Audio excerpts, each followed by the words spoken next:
This is Area 88 plastic surgery specialist, Dr. Yui Sakseo. Many people believe lower blepharoplasty is a surgery that's performed later in life. Young people especially, often believe subconjunctival fat repositioning is the ultimate solution to dark circles. So today, we will observe a case where lower blepharoplasty and SOOF lift were performed in a young patient instead of fat grafting or repositioning. This is a young patient, 28 years old. There are dark circles under the eyes, sunkenness, and patient specifically wanted volume in the lower lash line.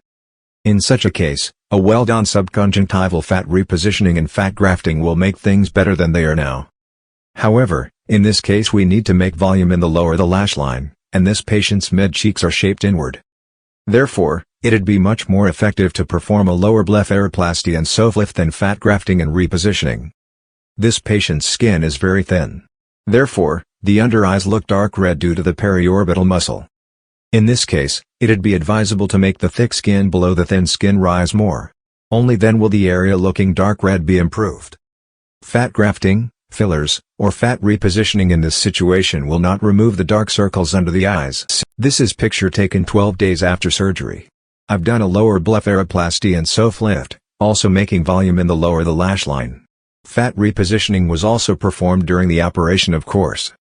The SOOF lift raises the black line to the white.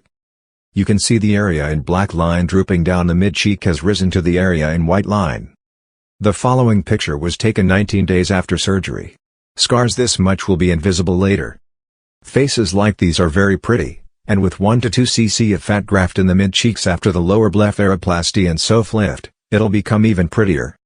As for volume in the lower the lash line, they become more and more vivid as nerve branches under the eyes grow over the course of 6 months after the operation. The periorbital muscles will be temporarily paralyzed right after surgery, so they'll look slightly less emphasized. Many patients come in thinking under eye concerns, dark circles, bulging fat, sunken regions, and wrinkles can be resolved simply through fillers, fat grafting, or fat repositioning, and think lower blepharoplasty and SOOF lift are for when they're older. As you can see from the picture above, it is advisable to conduct an operation according to each individual's state and wishes, regardless their age. Many problems rise from people impulsively undergoing procedures just because they're simple. In addition, most people think fillers dissolve after 1 to 2 years, and that because they've got an injection to dissolve them, they're now gone. Doctors also explain like so, but in reality if you look at the ultrasound, most don't disappear even after 10 years. Please refer to the related videos in the description box below. Thank you.